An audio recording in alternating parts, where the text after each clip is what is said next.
A nurse collapses from exhaustion into the arms of a stranger on a crowded subway. But when the mafia boss catches her, he sees the bruises she's been hiding beneath her sleeves. What he does next will either save her life or pull her into a world far more dangerous than the one she's fleeing. Will Evelyn trust the dangerous stranger who saved her? Can Andrew protect her from the man who's been hurting her?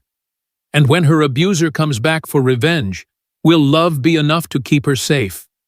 If you're already hooked, smash that like button. Subscribe so you don't miss a single twist, and drop a comment below. If a stranger saw your bruises and offered you safety, would you trust them or run? Now let's dive into Evelyn's story. The story opens with exhaustion, pain, and quiet desperation. Evelyn's hands tremble as she pulls on her coat after another 16-hour shift. Her stomach is hollow. She hasn't eaten since yesterday morning. The bruises on her ribs ache with every breath. The subway platform is crowded, cold, fluorescent lit. Faceless commuters push past her. No one notices her swaying on her feet. The train arrives. She boards. The doors close. And then the world tilts. Darkness rushes in. Her knees give out. But instead of hitting the filthy subway floor, she falls into someone's arms. Strong, steady, safe. When she blinks up, she sees a face carved from marble, all sharp angles and cold control. Gray eyes stare down at her with an intensity that should frighten her. But all she feels is relief. Someone caught me. Evelyn Ledger had learned to measure her life in shifts. 16 hours today, 14 yesterday, 12 the day before that. The ICU never slept, and neither did she, at least not well. Not when going home meant walking into a minefield. She pulled her coat tight as she stepped onto the frozen February sidewalk outside Manhattan General. The cold bit at her face, but she barely felt it. Exhaustion had dulled everything. Her phone buzzed. Derek. Where are you? Her stomach tightened. Evelyn. Just left work. On my way. Derek. You were supposed to be home an hour ago. Her fingers trembled as she typed. Evelyn. They asked me to stay late. I'm sorry. Derek. We'll talk about this when you get here. Evelyn stared at the message. We'll talk code for you'll apologize while I tell you all the ways you've disappointed me. Or worse. She shoved the phone into her pocket and started walking toward the subway. Her stomach cramped with hunger. She hadn't eaten since… when? Yesterday morning? The day before? Hospital vending machines had been out of budget for weeks. Derek controlled the bank account. He said it was simpler that way. Simpler for him. Evelyn descended into the subway station, swiping her card with shaking hands. The platform was packed. Late shift workers, students, tourists. Everyone looked as exhausted as she felt. The train arrived with a screech of metal. She boarded, wedging herself between a man in a business suit and a woman with grocery bags. The doors slammed shut. The train lurched forward. Evelyn closed her eyes. Just get home. Apologize. Stay quiet. It'll be fine. Except it wouldn't be fine. It hadn't been fine in over a year. The train rocked. Evelyn's vision blurred. Her knees felt like water. Not now, not here. But her body had other plans. The world tilted sideways. Her legs buckled. And then she was falling. Someone caught her. Strong arms, solid, steady. Evelyn blinked, trying to focus. The subway car swam in and out of clarity. A face hovered above hers, sharp cheekbones, a strong jaw, cold gray eyes that seemed to see straight through her. Easy, a deep voice murmured. I've got you. Evelyn tried to speak, but no words came out. The man's gaze dropped to her arm, the one he was holding to keep her upright. Her coat sleeve had ridden up, and there, stark against her pale skin, were the bruises. Purple, green, yellow, fingerprints, fresh ones overlapping old ones. The man's expression didn't change, but something flickered in his eyes. Recognition. "When did you last eat?" he asked quietly. Evelyn's voice came out as a whisper. I don't remember." The train began to slow. The man glanced up at the approaching station, then back at her. "Can you stand?" I think so." "Good. We're getting off here." "Wait, I don't—" "You need food, medical attention, and you're not getting either of those on a subway." His tone was firm but not unkind. "Trust me." Trust him? Evelyn didn't even know him. But when the doors opened and he gently guided her toward the exit, she didn't resist. She was too tired to resist anything anymore. Who is this mysterious stranger? Why did he react so strongly to Evelyn's bruises? And where is he taking her? Drop your theories in the comments. Evelyn's legs felt like they were made of paper. The stranger, tall, expensively dressed, radiating quiet authority, kept one hand on her elbow as he guided her through the station. A sleek black car waited at the curb, a driver already standing beside the open door. "Mr. Arrowwood," the driver greeted, his tone respectful. Arrowwood. Evelyn's foggy brain tried to place the name. It sounded familiar. Important. "Vincent, take us home," the man, Arrowwood, said smoothly. Evelyn's survival instincts finally kicked in. She stopped walking. "Wait, I can't just get in a car with you. I don't even know you." Arrowwood turned to face her fully. Up close, he was even more imposing. Easily 6'3", broad-shouldered, with the kind of controlled stillness that suggested violence was always an option, just not his first choice. "My name is Andrew Arrowwood," he said calmly. "You collapsed on the subway. You're malnourished, likely dehydrated, and those bruises on your arm suggest someone has been hurting you. If I wanted to harm you, I'd have done it already. Instead, I'm offering you food, safety, and medical attention. No strings." Evelyn stared at him. "Why?" she whispered. Something dark crossed his face. "Because someone should have done the same for my sister.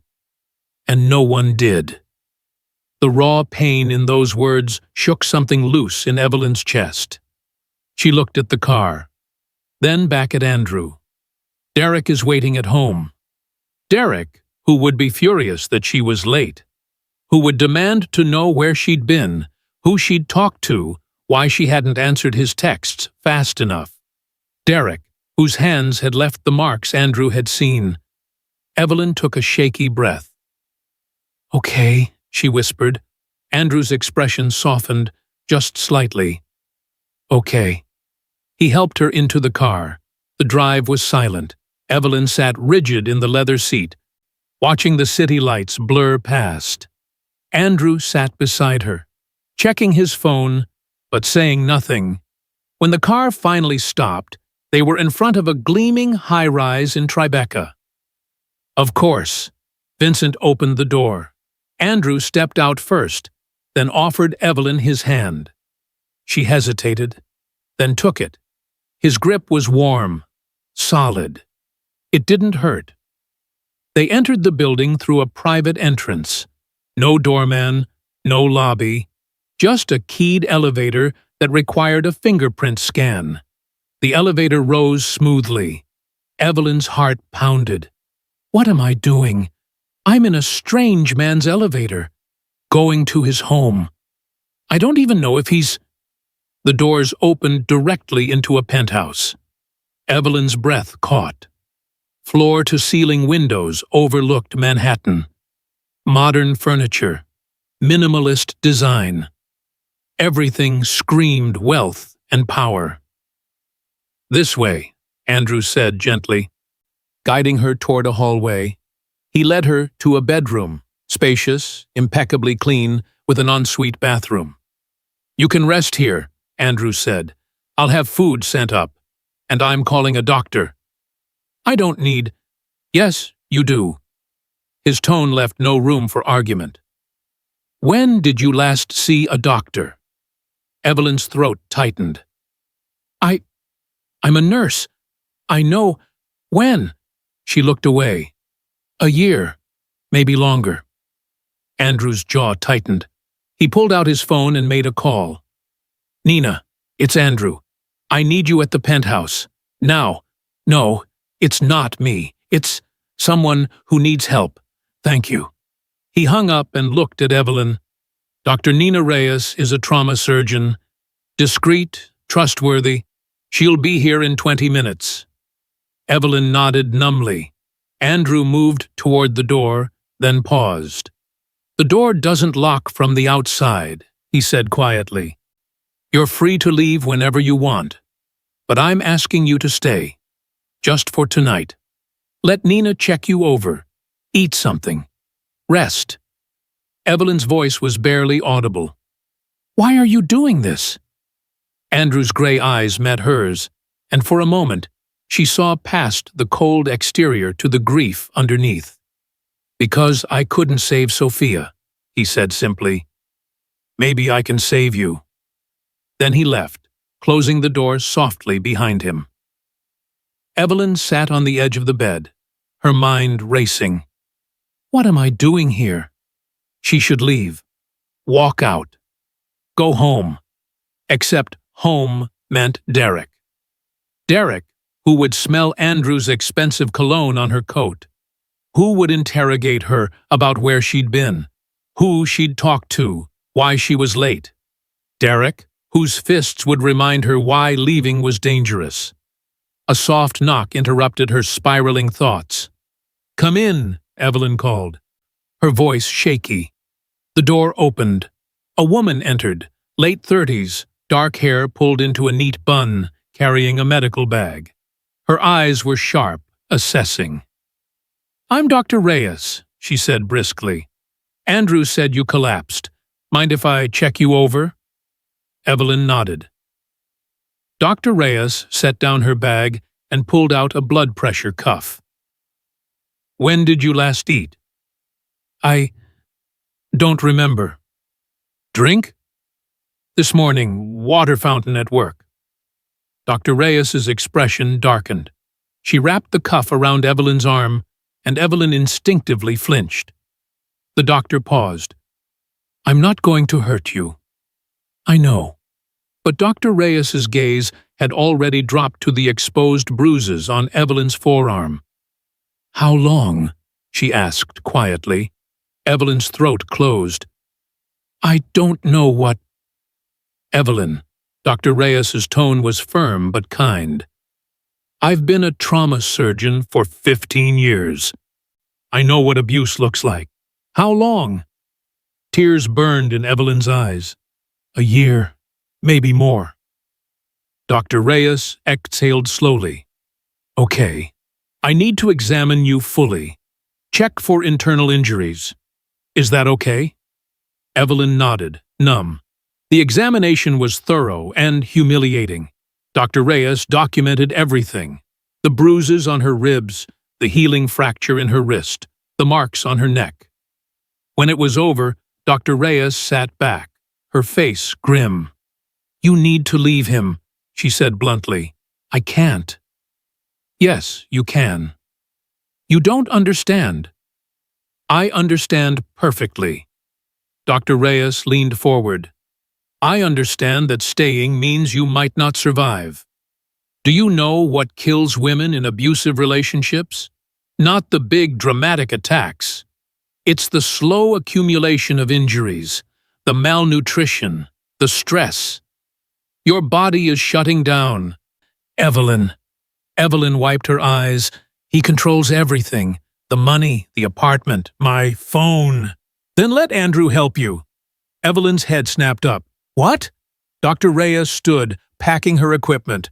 Andrew doesn't do things halfway. If he's offered you protection, he means it. But I don't even know him. He's dangerous? Dr. Reyes smiled grimly. Yes, he is, but not to you.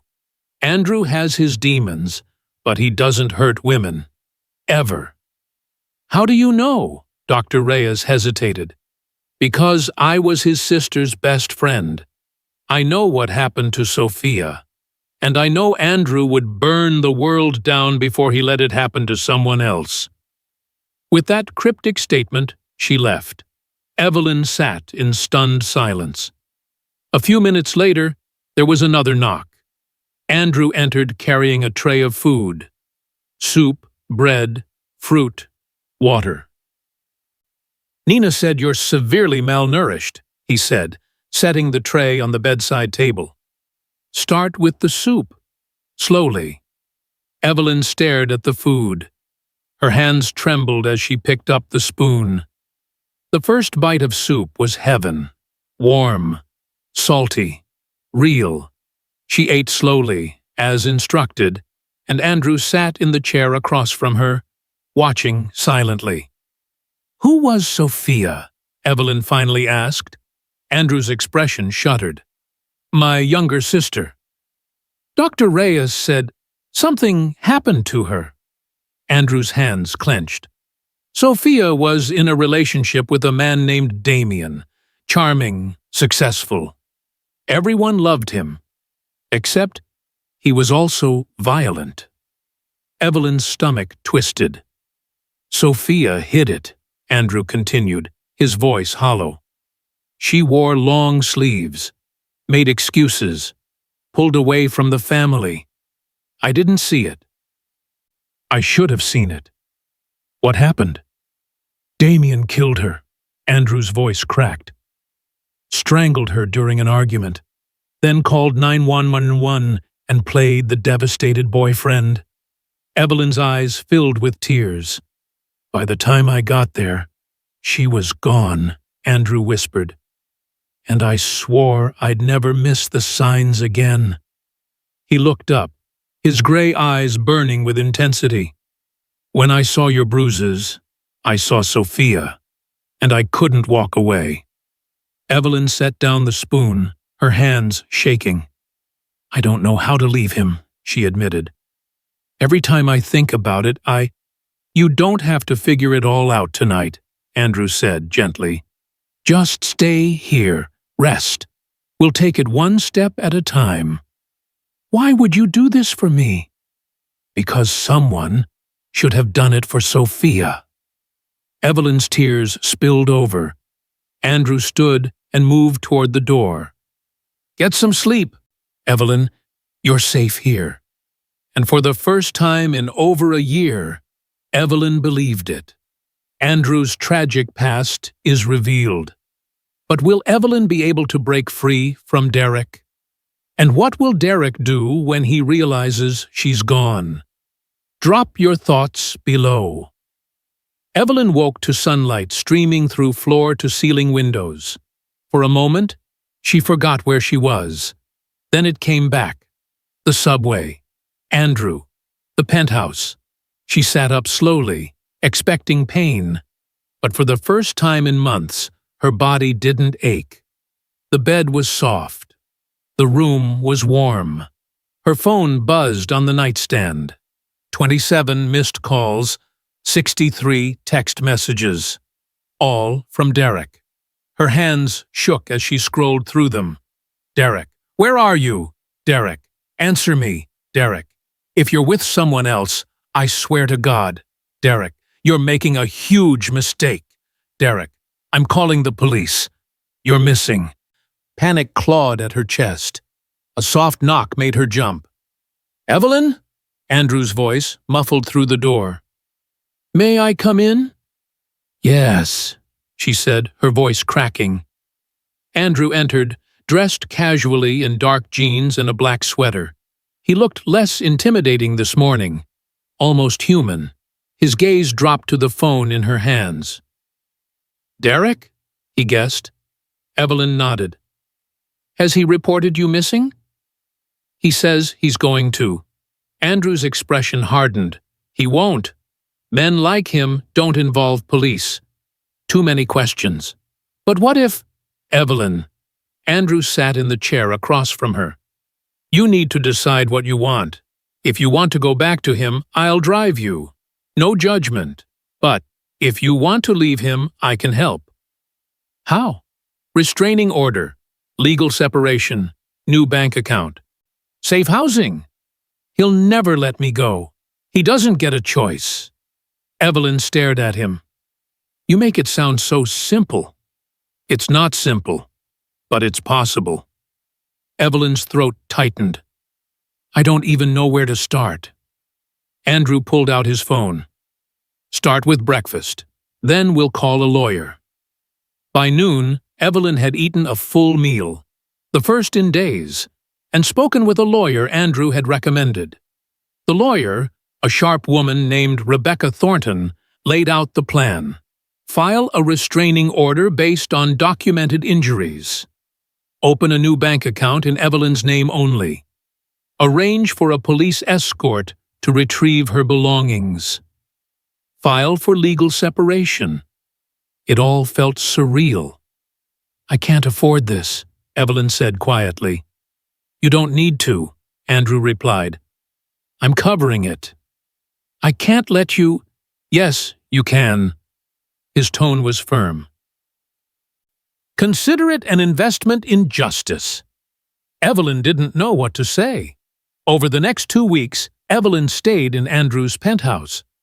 At first, she felt like an intruder, but slowly she began to relax. Andrew was a surprisingly considerate host. He gave her space, never pressured her, never asked invasive questions, but he was also always there. A quiet, steady presence. One evening, Evelyn found him in the kitchen, cooking. You cook? She asked, surprised. Andrew glanced over his shoulder, a hint of amusement in his eyes. You sound shocked. I just didn't expect a mobster to know his way around a kitchen? He smirked. My mother insisted we all learn, said it builds discipline. Evelyn smiled despite herself. Sit, Andrew said, gesturing to the counter. Dinner's almost ready. She sat, watching as he plated perfectly cooked chicken marsala. This smells amazing, Evelyn said. Tastes better. Andrew slid a plate in front of her. They ate in comfortable silence. Finally, Evelyn said, Thank you for all of this. Andrew met her gaze. You don't have to thank me. Yes, I do. You've given me my life back. Something soft crossed Andrew's face. You're doing the hard part. I'm just providing the tools. Evelyn's chest tightened. When did he stop being a stranger? That night, Evelyn woke from a nightmare, screaming. Derek's hands around her throat, his voice in her ear. You'll never leave me. She sat up, gasping, her heart pounding. The door burst open. Andrew stood in the doorway, his expression sharp, alert. Evelyn? I'm sorry, she gasped. I didn't mean to. Don't apologize. Andrew crossed the room and sat on the edge of the bed, careful to keep distance between them. Nightmare? She nodded, tears streaming down her face. Do you want to talk about it? I dreamed he found me. That he… Her voice broke. Andrew's jaw tightened. He won't find you. I promise. You can't promise that. Yes, I can. Andrew's voice was steel. I have the best security team in the city. Vincent personally vets everyone who enters this building. Derek Moss couldn't get within 100 feet of you. Evelyn wiped her eyes. Why are you doing this? Really? Andrew was silent for a long moment. Then, quietly, because when Sophia died, I was across town at a business meeting. She called me 3 times that night. I didn't answer. I thought she was being dramatic." His voice cracked. By the time I got her 4th call from a detective, it was too late. Evelyn's heart shattered. "I can't save Sophia," Andrew continued. "But maybe I can save you.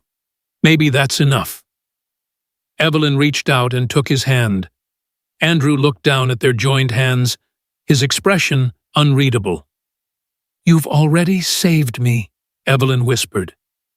Andrew's fingers tightened around hers, and for the first time since Sophia's death, Andrew let himself hope that maybe, just maybe, redemption was possible. 3 weeks passed. Evelyn's restraining order was approved. Her new bank account was set up. She had officially filed for separation from Derek. Slowly, carefully, she was rebuilding her life. But something else was happening too. Something she hadn't expected. She was falling for Andrew Arrowwood. It wasn't sudden. It was gradual, built on late-night conversations, shared meals, quiet mornings, sipping coffee while the city woke up outside the windows. Andrew was patient, respectful. He never pushed, never assumed. But Evelyn saw the way he looked at her sometimes, the way his gaze lingered, the way his voice softened when he said her name. And she felt it too. One Friday evening, Andrew was cooking again. Pasta this time, his mother's recipe, he said. Evelyn leaned against the counter, watching him work. "You're staring," Andrew said without looking up. "You're worth staring at," Evelyn replied before she could stop herself. Andrew's hands stilled. He looked up, his gray eyes intense. "Evelyn, I'm sorry. I shouldn't have. Don't apologize." Andrew set down the wooden spoon and moved closer. "You can say whatever you want to me. Always." Evelyn's heart pounded. "Can I ask you something?" she said quietly. "Anything. When you look at me, what do you see?" Andrew was silent for a long moment. Then, slowly, he reached out and tucked a strand of hair behind her ear. "I see someone stronger than she knows," he said softly. "Someone who survived hell and came out fighting. Someone beautiful. Someone He stopped himself. "Someone you what?" Evelyn whispered. Andrew's jaw clenched. "Someone I'm falling in love with, even though I have no right to." Evelyn's breath caught. "Why do you have no right?" "Because of who I am, what I do, the world I live in." Andrew's voice was rough. "You deserve better than—" "Let me decide what I deserve," Evelyn interrupted. She stepped closer, closing the distance between them. "Andrew," she whispered, "I'm falling in love with you too." Andrew's eyes darkened. "Evelyn, if I kiss you, then kiss me." Andrew's control shattered. He cupped her face in his hands and kissed her, slowly, gently, like she was something precious. Evelyn melted into him, her hands fisting in his sweater. When they finally pulled apart, both were breathing hard. "I don't want to rush you," Andrew said hoarsely. "You're not rushing me." Evelyn looked up at him, her eyes clear. "I'm choosing this. I'm choosing you." Andrew's expression was raw. "You're sure?" "Yes." He kissed her again, deeper this time, and Evelyn felt something inside her unlock. Freedom, not just from Derek. Freedom to want, to choose, to love. Finally. The tension breaks. But will their happiness last? Because Derek is about to make his move. Keep watching. Everything changed on a Thursday afternoon. Evelyn had returned to work part-time, easing back into her nursing shifts with Dr. Reyes's support. Andrew had arranged for Vincent to drive her to and from the hospital. It felt safe, controlled. But Derek was watching. Evelyn was leaving through the hospital's employee entrance when she heard his voice. Evelyn. She froze. Derek stood 20 feet away, leaning against a car, his arms crossed. He looked the same, handsome, clean-cut, the kind of man people instinctively trusted. But Evelyn saw the rage simmering in his eyes. "Derek," she said, her voice steady despite her racing heart. "You need to leave. The restraining order." "Fuck the restraining order." Derek pushed off the car and walked toward her. Evelyn backed up. "I'll call the police." "Call them." "I don't care." Derek's smile was cold. "You think you can just leave me? Embarrass me? Make me look like a fool?" "You did that yourself." Derek's expression darkened. "Where have you been staying, Evelyn? With some rich asshole? You're a whore now?" Evelyn's hands clenched. "Leave, now." "Or what?" Derek stepped closer. A car door slammed. Vincent appeared between them, his expression calm, but his posture lethal. "The lady asked you to leave," Vincent said quietly. Derek looked Vincent up and down, then laughed. "You her bodyguard now?" "Yeah." Derek's smile faded. "This isn't over, Evelyn. You hear me? This isn't." 2 security guards from the hospital rushed over. "Sir, we've called the police. You need to leave the premises." Derek shot Evelyn one last venomous look, then turned and walked away. By the time Evelyn got back to the penthouse, she was shaking. Andrew took one look at her and pulled her into his arms. "What happened?" "Derek was at the hospital," Evelyn said, her voice muffled against his chest. "He cornered me. Vincent stopped him, but—" Andrew's entire body went rigid. "Did he touch you?" "No, but he threatened me." Andrew pulled back, his face cold. "That's a violation of the restraining order. He'll be arrested. He won't care. He'll get bail. He'll come back." "No," Andrew said firmly. "He won't." Evelyn looked up at him. "What are you going to do?" Andrew's gray eyes were ice. "I'm going to end this." Andrew Arrowwood did not believe in half measures. Within 24 hours of Derek's threat, Andrew's team had compiled a comprehensive dossier on Derek Moss. And what they found was damning. Derek had been embezzling from his employer for 2 years. He'd committed insurance fraud. He'd falsified tax returns. He'd opened credit cards in Evelyn's name without her knowledge, racking up debt. Andrew handed the evidence to Detective James Cordero of the FBI's Financial Crimes Division. "This is airtight," Cordero said, flipping through the documents. "How did you get this?" "Does it matter?" Andrew replied coolly. Cordero smirked. "I suppose not." 3 days later, federal agents arrested Derek at his apartment. He was charged with embezzlement, wire fraud, identity theft, and tax evasion. Bail was denied. Evelyn watched the news report in stunned silence. "He's really in jail?" she whispered. "Yes," Andrew said. "For how long?" "The charges carry a maximum of 7 to 10 years. With his record and the evidence, he'll likely get at least 5. Evelyn's knees buckled. Andrew caught her. "It's over," he said gently. "He can't hurt you anymore." Evelyn burst into tears.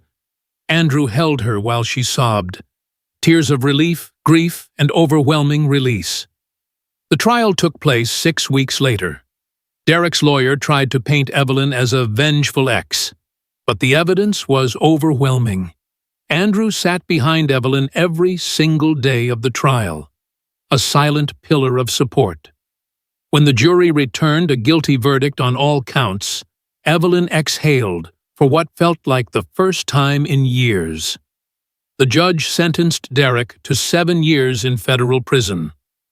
Outside the courthouse, Evelyn stood on the steps, feeling the sun on her face. Andrew wrapped an arm around her shoulders. "You did it," he said quietly. "We did it," Evelyn corrected. Andrew smiled, a real, genuine smile, and Evelyn realized she was free. Truly, finally free. 6 months later, Evelyn stood on the balcony of Andrew's penthouse, their penthouse now, watching the city lights twinkle in the November darkness. Life had changed in ways she never imagined. She'd gone back to nursing full-time, specializing in pediatric trauma.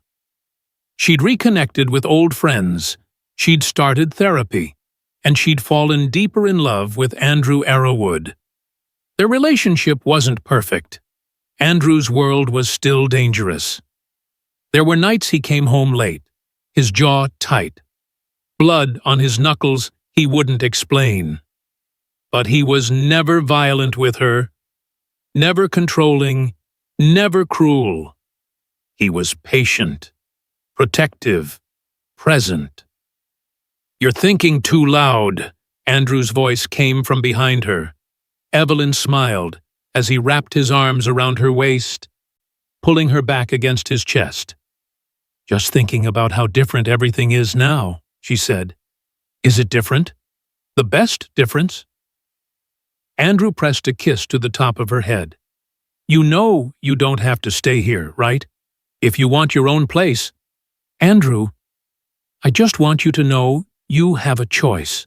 "Andrew." Evelyn turned in his arms, cupping his face. "I'm not here because I have nowhere else to go. I'm here because I love you. Because I choose you. Every single day." Andrew's eyes softened. "I love you too," he said quietly. "More than I thought I could love anyone."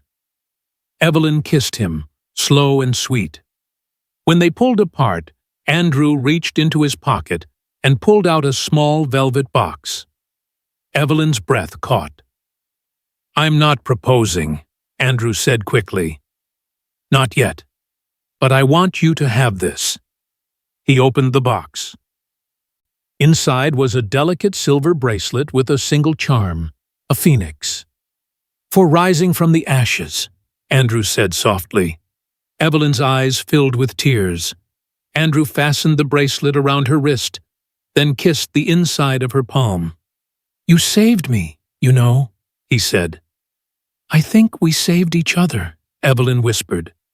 Andrew pulled her close, and they stood there on the balcony, wrapped in each other's arms, watching the city that had witnessed both their darkest moments and their brightest beginning.